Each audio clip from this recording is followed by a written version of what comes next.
Deuteronômio, capítulo 34.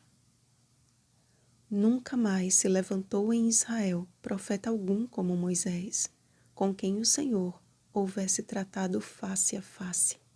Versículo 10.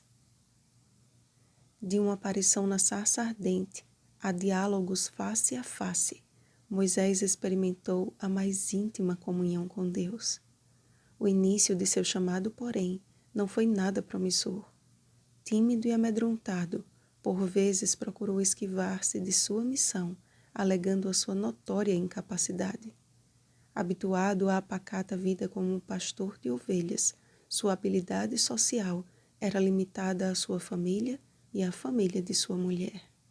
Certamente, sua ida ao Egito após 40 anos no deserto foi um desafio bem maior do que quando de lá havia fugido. Teria que encarar de frente o lugar de um passado que preferia esquecer. 40 anos também foi o tempo em que guiou Israel pelo deserto.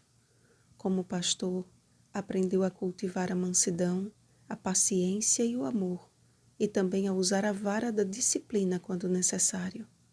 Mas nenhum dos rebanhos de ovelhas que guiou poderia ser comparado a Israel.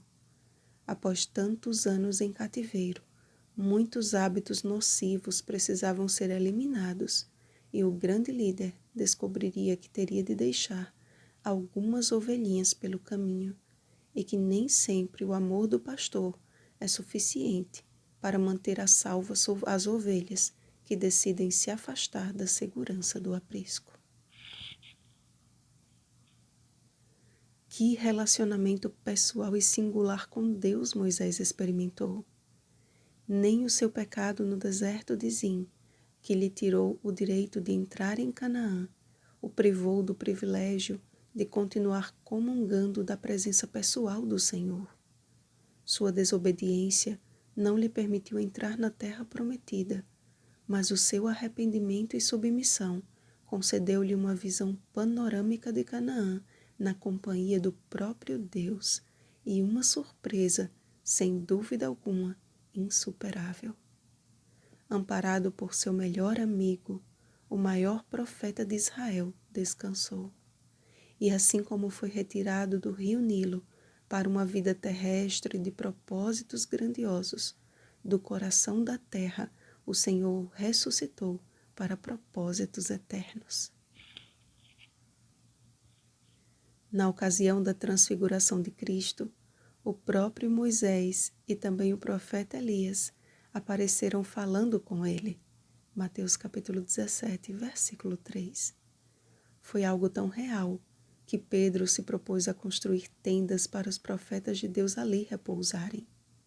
No livro de Judas, também encontramos a cena de um conflito entre Satanás e Miguel, que é Jesus, pelo corpo de Moisés. Judas, versículo 9.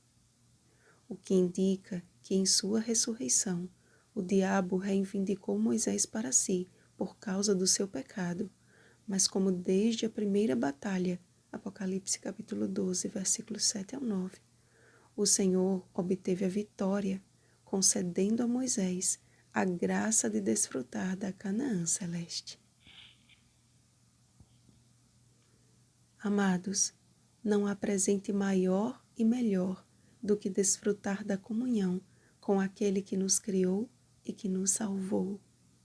Andar com Deus, eis o segredo da felicidade que por tanto tempo o homem tem tentado obter pelos meios errados. Nem a sabedoria, nem a força, nem as riquezas podem preencher o espaço que foi criado para a habitação do Eterno, porque o Senhor pôs a eternidade no coração do homem. Eclesiastes capítulo 3, versículo 11. Só em Jesus somos completos.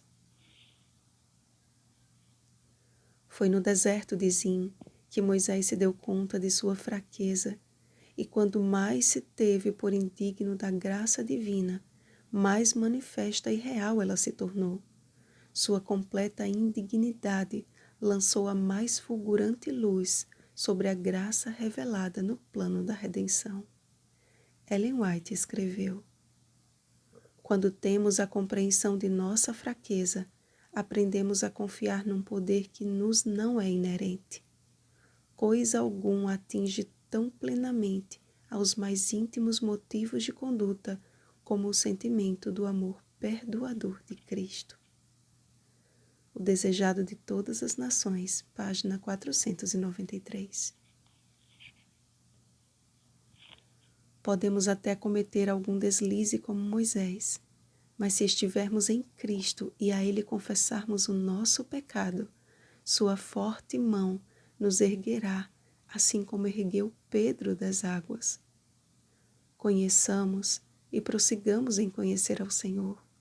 Como a alva sua vinda é certa, e Ele descerá sobre nós como chuva serôdia que rega a terra. Oséias capítulo 6, versículo 3.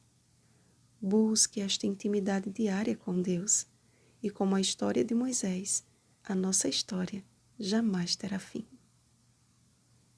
Vigiemos e oremos. Bom dia, amigos de Jesus. Rosana Garcia Barros.